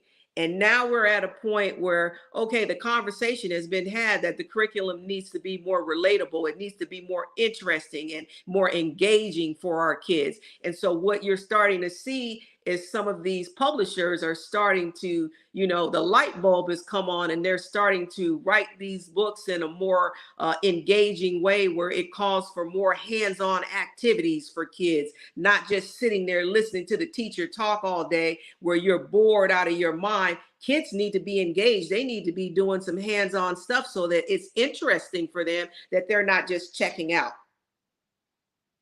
So I gotta say this, because here's my concern. The intervention is too far away. Okay. If we waiting a month to come follow back up, school start in September. By the time you do the first assessment to find out where a kid is, and you wait till the next month, we in winter break. Now that's 2 more weeks the kid lost out on. You come back after that month, you do it again. We have a couple months, we in summer break. That's too far. And then my thing with the assessment that these teachers are doing, this is my personal thing that I've seen. I'm not criticizing you. I'm just telling you, this is where the gap and the failure is. We have that amount of timeline for the kids who's failing. I'm saying, yes, the parents is the problem. Yes, we get this. The parents is 90% of the problems. But this I'm not saying the parents are the problem. Okay, so yeah, I'm not saying the parents are the problem. What I'm saying is that it needs to be a partnership between the parent and the school. You got some parents out there that are really diligent, that are doing everything that they can to make sure that their kids are succeeding. I've had conversation with parents in my office where they're going above and beyond, and I commend parents for doing that. What I'm saying to you is that we both, the school and the parents, need to work together collaboratively to make sure that kids are succeeding. When one drops the ball, it puts more pressure on the other side. If the school isn't doing what they're supposed to be doing, that's putting more pressure on the parent. The parent isn't doing what they're supposed to be doing, that's putting more pressure on the school. There has to be a balance. It has to be both working together. So don't get me wrong by saying that I think that the parents are the problem. That's not what I'm saying. Are there some parents who are not sending their kids to school that are causing these gaps? Absolutely. And, that could be for whatever reason, that they're going through some horrific situations or circumstances in their lives. I don't know. But I do want to tell you that I've looked in the CUNE files, I've looked at the attendance, and that is a problem with a lot of our kids, that they've missed so much school days that it's caused gaps in their learning. If you don't show up to learn something and you miss the concept, which builds on the next concept, there's a gap. How do you know how to multiply if you don't know how to add? You got to have the foundation. And so that's what's missing. And I keep hearing you say, so what's the solution? What's the solution? I think if we had the solution, that person would be a millionaire. But from what I see, from my perspective, there has to be more funding spent on summer school, on remediation, to getting kids to where they need to be. But there also needs to be a more serious target on attendance. It needs to be, kids have to be at school. It has to be something that's taken seriously. I've worked in different districts where in some districts, if a parent doesn't send their kid to school, they get referred to the district attorney's office. And it becomes a SARB. They have to go through a SARB. They take them all the way to the district attorney's office. Now, I've worked in other districts where a kid could be out of school for a month, 2 months, and it just drags on and nobody does anything about it. That kid is just falling through the cracks. And if that's happening year after year and there's no consequences and nobody's making sure that that kid is coming to school, this is part of the problem. So I think we got a couple of problems and issues with that. And here's the concern, because we know everything is data driven. Okay. So when kids don't show up to school, that's funding that the school lose. If your school is not passing enough kids, the funding gets cut. So this is my problem with data, because just like you said, those very teachers that are trying to work with our young people, if the data doesn't make sense, if I'm a young white teacher working with these black kids, I know 90% of my kids ain't gonna make it. I gotta make it work, because if it doesn't, then I'm out. Because that's part of the process. The data is what. So there is, well, every district is different.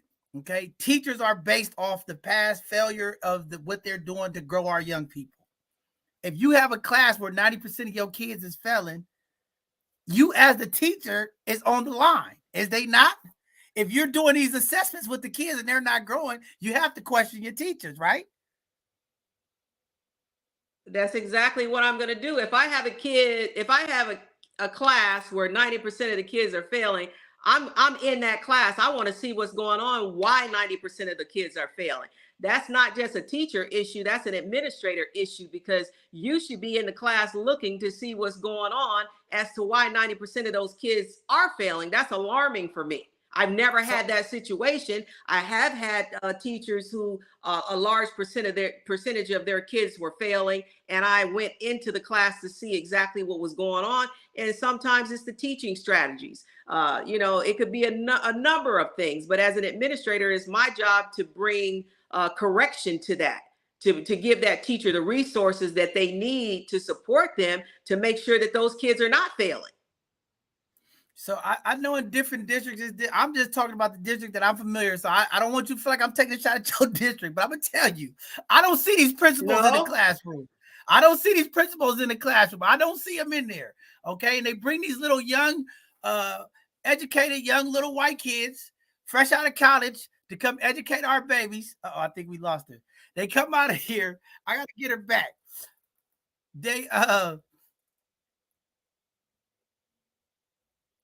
They bring these young kids fresh out of college that have no experience working with black kids. I'm going to tell you what the problem is. This is how the system continues to cause harm. They don't have no kind of understanding of what's going on. They don't know how to connect with our kids. They don't know how to fix our kids. You get what I'm saying? You hear me, Jocelyn? And then they come in here and they trying to educate our kids, and they don't even know how to connect with them. That's the first problem. And the system causes its harm. The system causes its harm, like you said, like she said, when these people don't show up. Okay, and this is the continued harm. So the kids can't make it to school for whatever's going on in the homes. The kids don't show up, then they send them to court. You got a single mother out here who's trying to work a job, and now she's impacted because she got to go to court and deal with the stuff with the kids. Now that's more time because the parent's out of the job, and now she got to figure out something else. So this is how the systems also play a part in this. And again, I'm going to hold the parents accountable. We have some issues, and I wanted to ask you this because you've been in there 25 years. What's the percentage of the parents who are going above and beyond versus the parents that are not? What does that percentage look like? Is it 50% of the parents?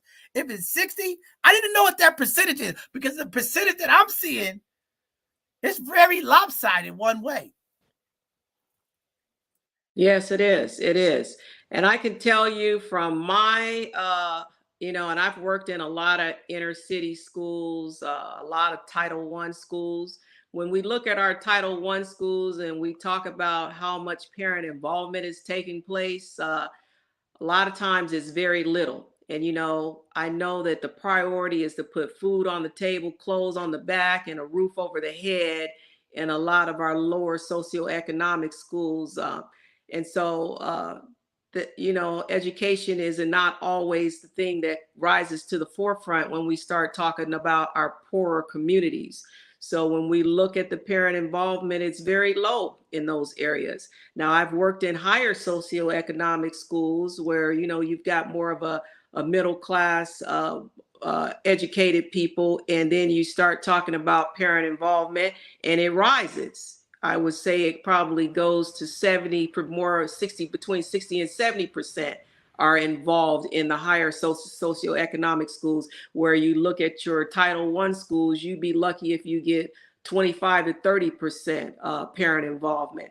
And I know that for a fact because I've held a lot of parent meetings in my Title I schools, and I'd be lucky if I got 4 or 5 parents to show up to those meetings to provide them with the same resources and information like you just provided your audience with before I came on. So, a plethora of different information, resources that you have available, and how do you get that out to the community when you can't get the community to show up to your meetings? And so you send your newsletters home, you do what you have to do to try to get that information out.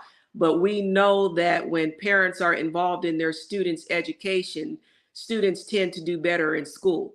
We know that for a fact. The data shows that if your parent is showing up at school, if they're taking an interest in your learning, those are the kids that are excelling because the accountability is there. When the parents are not showing up and there's no accountability, a lot of kids aren't motivated to do what they need to do. And so, like you said, there's a lot of systems involved. We talk about attendance. We talk about the whole funding from the federal government. We're talking about the socioeconomics, the counseling that's needed from kids that are coming from abusive homes. There's so many different variables when we talk about why kids are not learning. And you could look at it from one side of the fence, but because I've worked in the trenches and I've seen all the multi-facets that are involved in it, I've had kids that who have come from abusive situations. And when you start talking about a child's social emotional, if you can't meet a child's basic needs, their emotional needs, you can't even get to learning. If Johnny is coming to school every day and he's in survival mode because he's got to go home to an abusive household, how do you expect Johnny to focus on reading when he knows he's got to go home to no food and he's going to be abused? That's not on his priority list. And so what do we do about that? And so this is why I'm telling you, it's not just an education thing. Well, it's an in. It's two ways, and I think you're right. The communities who have middle class homes, they got better services because we know. Let's be honest. The reason why those schools thrive as well is because the homeowners, the tax money from home ownership helps elevate those schools. Most people in middle class neighborhoods, okay, the taxes from your home help impact those schools. When you look at the Black and brown community where there's no home ownership, Okay. And I'm going to talk about San Francisco because I'm in San Francisco. Now, when you have 6% of Black folks living in San Francisco and none of them, a small percentage of that 6% are homeowners. Okay. This is the problem in San Francisco. When you have 6% of Black people in San Francisco and probably 0.25% of that 6% is homeowners. All of the other community folks, okay, who are homeowners in the city, their schools are advanced. They get the services. So our community kids lose again. When you talk about the stuff that goes on at home, we understand the violence, the drama, the this, the that, the food equity. But then you come to our schools, okay? You go into the schools and the heater don't work. You come to the schools and there's no food. There's no services. The quality of the classroom, the health of the environment to learn in is not set right. You get what I'm saying? So it's a combination that we got to talk about, because you go to these schools in Brentwood, you go to these certain middle-class neighborhoods, they got comfort, heating, and cooling. You know how much working and learning in a comfortable environment plays to the success of a person learning during the day? There's major Well, let me studies. tell you, John, I'll tell you. Yeah, I'll tell you why that is the way it is. And we've talked about this before. And I don't ever, if you don't get anything from this conversation, make sure you understand this. As an administrator, I can tell you the reason why a lot of our schools are dilapidated and run down is because we don't advocate for our kids like some of those other parents are in those middle class schools. We don't show up at the board meetings like you were pushing earlier in the conversation. If our voices are not being heard, then nothing's going to happen. The loudest voice is going to get heard, and things are going to change. But if you're going to sit on the sidelines and say, oh, I wish things were different, or, things should be different, but you're not showing up to advocate for your kid, how do you expect for those changes to happen? And so we have to be present. We have to have our voices heard. It doesn't matter if you don't have the money behind you or the taxes aren't coming in to fund those schools, because the federal government has money that could be allocated to that. But if your voice isn't being heard and the pressure isn't being put on them to release those funds, then it's not going to happen. I think money is the biggest problem. I disagree. It is money. And this is why reparations is so important.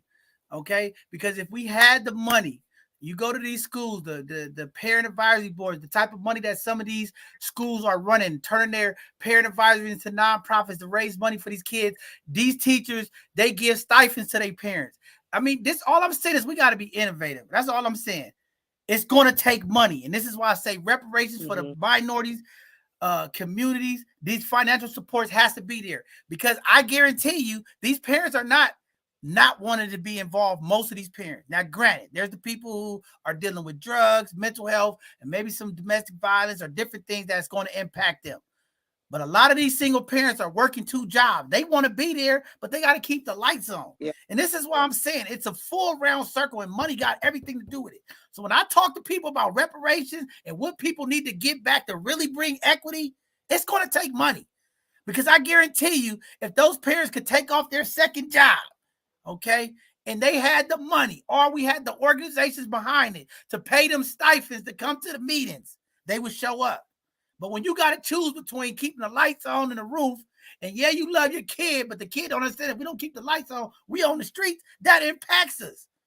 So when I'm talking about all of this money that's coming from the state and the feds, we got to be intentional about this if we really care about Black kids. Because now I don't even care about the parents no more. I'm going to leave the parents out of it.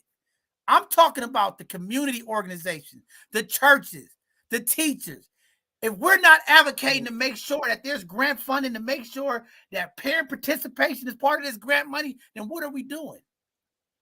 Because we know our families are economically impacted. That's why they can't do anything. So I want to see some grants come out that say, hey, we're going to make stipends for our single parents to make sure that they get to these board meetings.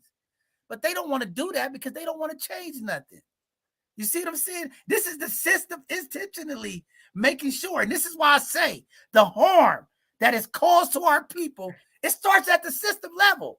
Why do I want to get more Black people in the boardroom or at the board meeting that's going to make me change the things that I'm doing? And this is how the system also impacts the harm on our community. We got to stick and stand, and we got to fight and be intentional about what we're giving and how we issuing this money to our schools. There's a lot of funding. It's not enough, but there's a lot of innovative ways that our schools can help support these families. And when they don't have the funding, we need to have our elected officials and the folks from the state do this. I'm gonna just be real. I'm sick of the school districts, and I'm sick of the governor, holding on to all this reserve money. Because that's the problem. Everybody's holding on the reserve money for the rainy day. I'm in these, so you on the school level, I'm in these political streets. So I know there's a lot of government entities holding on money for a rainy day. Okay? The rainy day is now. And this is why we got to be civically involved. Right. I know people holding on a lot of money because they saying it's going to be a rainy day. The economy's going to drop and we want to have reserves to keep going. We are in a crisis in this state and across this country. When we talk about education for young people, we don't have time to sit here and talk about holding on to reserve funding for a rainy day. We are in the rainy day. And if our teachers, our principals, our community organizations, and our elected officials are not ready to have that conversation, the harm continues. Yeah, I totally agree. And I think we do need to have that conversation. And like I said, even in looking at the data, it's our Black boys that are at greatest risk. And when we talk about our Black boys, remember that these are the men that become head of households, you know, and so that whole piece. And don't forget that this trickles down to our kids being labeled for special ed because they're not able to read. They're not at those levels. And so you start seeing a lot of African-American kids that are being placed in special education classes because they're achieving at such a low level. So, I mean, it just goes on and on. It's like a yarn, you know, a ball of yarn. It just keeps spinning and spinning when we start talking about the effects of this thing. And we don't have enough time tonight to even go into, you know, we're just doing a tip of the iceberg of what it really looks like when you take a global look at it. So, you know, I agree. It's a huge problem. It needs to be addressed. And until it's addressed, our kids are suffering the most. So the solution to the problem is let's address it. And this is why I get passionate about this, because it is nothing. I want you to know this is nothing toward you, but this is what I need my community fired up. I am tired of people telling me that they love our Black babies and we're not fighting for our Black babies. And I'm gonna just tell you right now, because I'm tired of these educators they always propping around their PhD and their doctorate degree and all of this stuff. I'm tired of it. And I keep telling them, I want to hear about your degree and how much money you make and how smart you are and what sorority you in. What the hell are you doing for our people? Because the answer to the solution is right now. How do we get all these educated folks out there in their elite social clubs and their elitism to have a call to action about our babies? Are we just going to keep sitting here saying, we know it's a problem. This is what's going on. Like, this is the time now. How do we activate? The solution is let's activate. This is the call to action. We got to move. We cannot have our principals, our superintendents sitting back just saying, I don't think these kids are ever going to get it. We got to take this all the way to our elected officials. We got to take it all. Like, this has to be the priority. Like, we are in a crisis here in California when it comes to our education system. Yeah. I'd like to see you bring one of the elected officials on your show so that we can have a conversation with them. And I'm gonna do it. I'm gonna reach out to Brother Thurman. I got some connections. I bought some of our supervisors on here. I'm just saying, it's gonna take a collective community action. When we talking about our young people in this state of California, we are in trouble. Okay, every county is impacted right now. And again, I'm just telling you, the conversations that I'm at these meetings, it's a lot of finger pointing. And there's a lot of chest bumping about how many degrees and how educated they are. It doesn't mean nothing to me.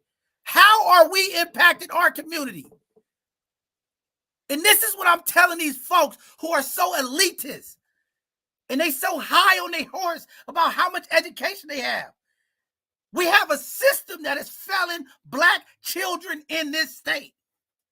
We have too many Black professionals and educated folks sitting there talking about everything they got going on and how great they doing, but we got all of our Black babies failing. You mean to tell me all of this brain power that we have, we can't figure out what we need to do to help our Black babies? Do we really love our Black babies? Because that's the question that I'm starting to ask. Because some of these educators, I'm like, do you really love Black people? Do you really love our Black children like you say you do? Because it's a lot of performative stuff going on at these school board meetings. And I can't make them to all of them. But when I'm there, it's a lot of performatives going on. Everybody's performing about this and that. And it's not enough love about our babies. Because when you love the children and you advocate for the people like I do, you can't sleep at night and walk around and talk about your degrees and how great you are, knowing that we in this type of crisis with this education. I mean, it is a mess. I mean, I'm not even proud to just even talk about our education system. So I feel sorry for the people that's there and they don't have the same passion about children. And we're just sitting there as adults watching our kids fail. It's not an excuse. I mean, it is not an excuse. And I always say, and they get mad at me about separating our schools, bringing back. Black education was at the highest when we had all Black schools. There is not an investment when it comes to Black children in this state.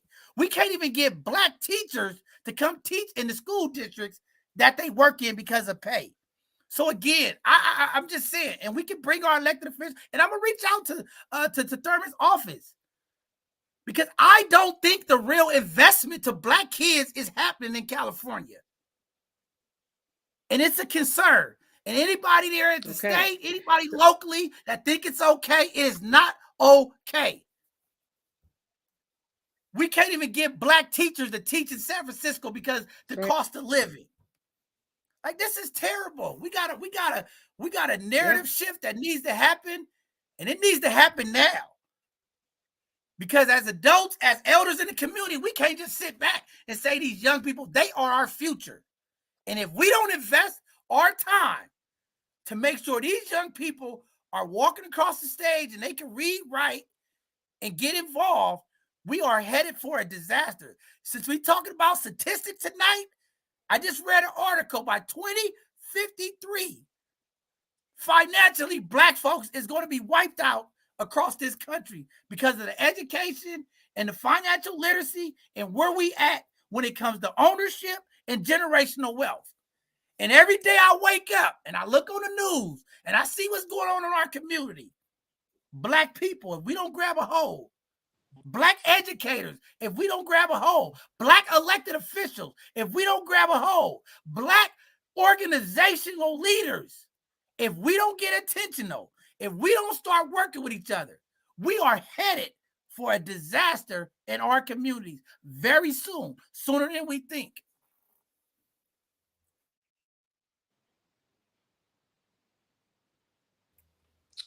Well, like I said, I'd like to be on that panel when you bring in those officials. The conversation, I think, would be very rich from different perspectives. You have your perspective, you know, from, like you said, coming from the streets. I have mine from coming from the trenches in the schools. And then, you know, we have that perspective coming from where the money is being released. So it'd be interesting to have that conversation. I'm gonna promise you, Miss Annette, I'm gonna get my team on it. We're gonna reach out. We're gonna have a conversation. And if we can't get it at the state level, we're gonna get it local. We're gonna start moving this conversation around because it needs to happen. Okay. I can no longer walk around with elders and educators in our community and they walking with their head up like everything is okay. I can't do it anymore. I just can't. There's a fight that needs to happen across this state in our areas, and it's going to take us all. It's no one way. It's different perspectives, different ways we're going to come at it, but we got to do something. I'm just saying we have to do something. Our babies are depending on us. We're trying to work on the families. We know the family dynamic. A kid can't even learn if he coming to school the first hour and all night he heard yelling, screaming, and fighting or drugs. I mean, it's a lot to get these kids started.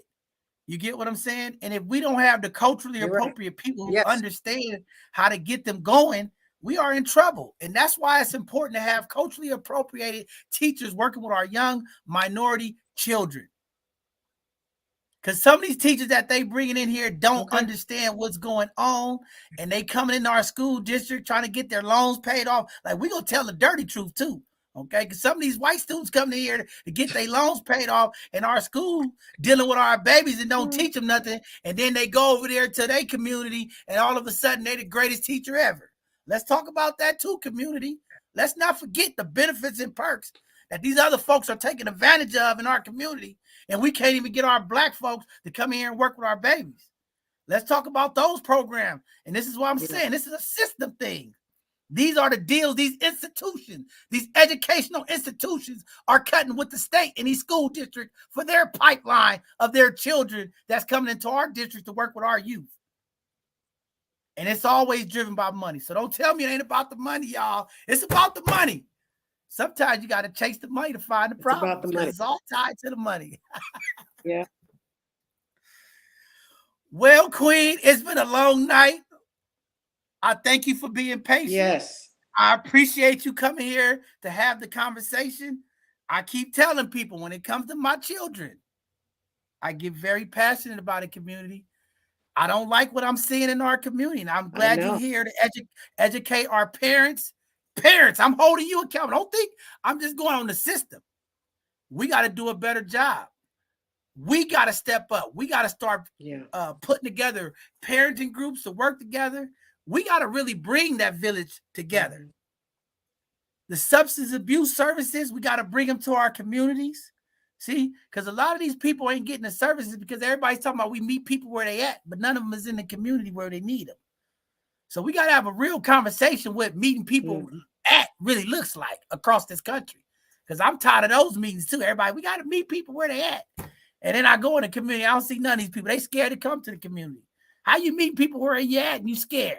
I got teachers, I take them on field trips and tours to my community. They nervous.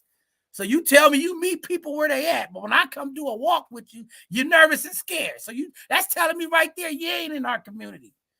We got to call it what it is, community. We got to call this action out. Yeah. We got to have the real conversation. We can't do this performative conversations no more. We got to have the real conversation. We need mental health services. They're trying to do something in San Francisco that's never been done, providing free mental health to all the folks who live there. I mean, we got to start getting innovative with this money, this funding of how we impact in our community. Because what's going on right now is not okay, y'all. Parents, the behaviors that y'all are doing is not okay. We got to work together with our administrators. We got to work together with our teachers. We got to do our part in the community to fix what's going on. We got to deal with the substance abuse. We got to deal with the abuse. We got to deal with the mental health. We have to step up. We got to ask for help. And this is the other thing. When people are asking for help, make sure that the resources are available. Too many times, these community organizations are supposed to be there to help bridge that gap between the schools. And then when people show up, they got no resources. So we got a lot of work to do, community. It ain't over yet. We just celebrated Black Joy, but we are not out of the woodworks. Do not become complacent. Do not become comfortable because things are happening in the community and there's events. We got some tragic issues and some tough conversations that we're going to have as a community. So let's have these conversations. I promise you, I will have my team reach out to the communication folks at the state. I want to get Brother Thurman on here because I want to ask this brother. I know I've met him before. It's not okay just to show up to schools and do the performance and stuff. All right.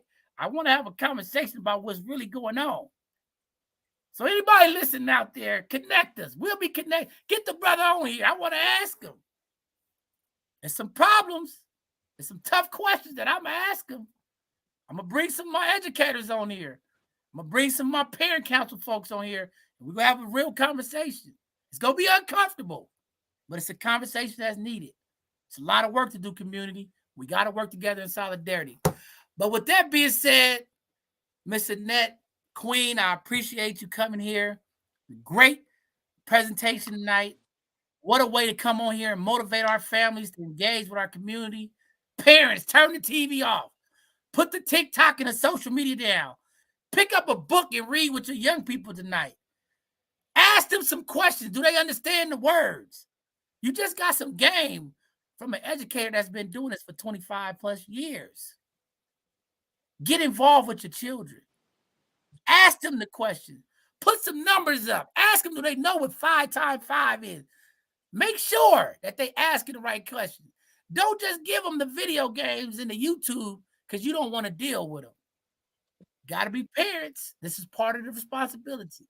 But with that being said, Miss Annette, if there's anybody you want to shout out or any school teacher that's doing a phenomenal job, whatever you want to do, I want to give you a time to just thank all the people who've helped you on your journey.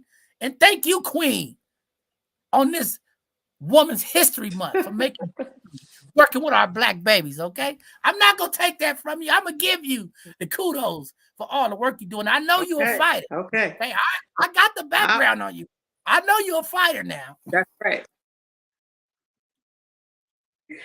Well, let me tell you, I want to give a shout out to all of those parents out there that's working hard to get their kids reading level where it should be. I want to give a shout out to the teachers who are out there in the trenches that are working hard, trying to help kids get to where they need to be. And I want to give a shout out to all the kids out there that's struggling, that's coming to school despite their circumstances, and they're trying. A big shout out to them. And thank you for having me tonight, sir. I enjoyed this conversation. It's always a pleasure. Again, I know community say, there go to Bishop. He's fired up. You know, these conversations get my blood. These are the conversations that get my blood going. But it was great to have these conversations with you tonight. And thank you for your presentation. Thank you just for showing up. And this is what it's all about, showing up. No situation is too big. We come to support each other. So thank you for doing this. Community. If you missed most of it, go back and watch this very great information. We got to keep academics as part of our day-to-day journey with our young people. We have to elevate our young people. They are our future. We have to invest in our babies. We can't just invest in red bottoms. We can't just invest in going on trips. We can't just invest in driving a nice car. We can't just invest and walk around with the nice bag and everything is good. We have to invest in our babies. They need us. It is our responsibility. Get a tutor. You do something to give back. Be impactful for our young people. We have to do it, community. So, with that being said, before we close out tonight, I got to give my benediction because I'm fired up. And any great bishop will leave some folks with some great information before they leave. But I'm fired up, okay? So I'm going to leave y'all with this tonight for the benediction so we can get out of here. Because this is very passionate conversation for me. These conversations are the real conversations that we need to have with our community. These are the ones that are uncomfortable. These are the mirror conversations where you as an adult, you as a parent, have to look in the mirror and ask yourself, am I 100% committed to the advancement of my child? Am I committed to the advancement of my community? When we talk about a village, it takes us all, not just the teachers. It takes the parents. It takes the community leaders. It takes the administrators. It takes the elected officials. We have to do a gut check right now in 2023. We are in a crisis when we talk about the education, the advancement of our Black children. We are in a crisis. And anytime there's a crisis, we respond. And how we respond is everybody shows up. We just had a crisis with COVID. Laws were changed. Amounts of money has been thrown at fighting COVID. Educational institutions changed their requirements for doctors and nurses to come fight this virus that was a crisis on our country. We have a crisis in education. We need to have the same approach that we had for COVID. Lower the standards. Get some of our teachers in here to work with our babies. Secondly, invest in the male teachers. We need more male teachers to come do the work. We need some policy change. I'm looking out to all my elected officials because I know some of these great educators who can't educate because they made a bad decision in their younger life. How do we get them in the classroom? Those are the males who has the connections with the young brothers. We need them. We need the money. We need the unsolicited amount of dollars to impact our education system like we did for COVID. Or better yet, like we just did recently for Ukraine. $50 billion to help out some folks. I need $50 billion to help out my Black folks. Are we really committed in this country for the children that we say we love the most? Who needs the most? Are we willing to connect with them? Are we willing to invest in them like we say we do? There's investments other places, but when we look in our Black and brown communities, those investments don't look like they're going into our communities. Anytime we see a little advancement, a little thrive, a little changing of the narrative in our community, those very people who say they love our people, they tend to turn their tone. They want to take away the resources. They want to take away the opportunity. They're putting policies in place to stop the advancement of our people. What are you going to do? Are you going to stand there and watch the process? Are you going to sit back and complain about what's going on? Or are you going to step into it? Because I know the people that I represent, we don't run from a fight. In my community, we step to the problem. Community, we have a problem we need to step to. The music is playing. Our kids is screaming for help. What are you going to do to dance to their tune? Get to the board meetings. Get to your teachers and ask the question. Don't just sit back and wait to find out your kid is failing. You do your weekly check-ins. Get there. Talk to the teachers. Email. Find out what you can do as a parent to engage with your teacher to make sure that our youth are not falling too far behind. Institutional change cannot happen without the people. I keep telling y'all, the power is in the people. The change happened with the voices of the people. Don't close your voice. Speak up. Be willing to take the risk. Be willing to be looked at differently, just like the bishop. But be courage, be brave, and instill the power that your ancestors gave you to elevate the change. With that being said, community, the call to action is today. We have a crisis. Community, we need you. Let's figure out some innovative ways to make sure we all are at the table for this conversation. We're going to do our part. I need you to do your part. We have to stand together in solidarity. I tell y'all all the time on this very platform, solidarity means 365 days a year. We march together on all community issues. We don't just pick and choose when we want to get involved. We stick together on all community issues. And when we talk about education and academics, this is an issue that community, we must walk in solidarity together. So, with that being said, pay attention. More conversations to come. More action is coming. Because y'all know what we do here. We analyze, we criticize, and then we mobilize. We are at that phase. The criticism is there. The issues are there. How do we mobilize? Community, let's step together. Take a step. Let's stand, and let's get through this for our babies. Let's make sure, dig deep. Do we really love our Black babies?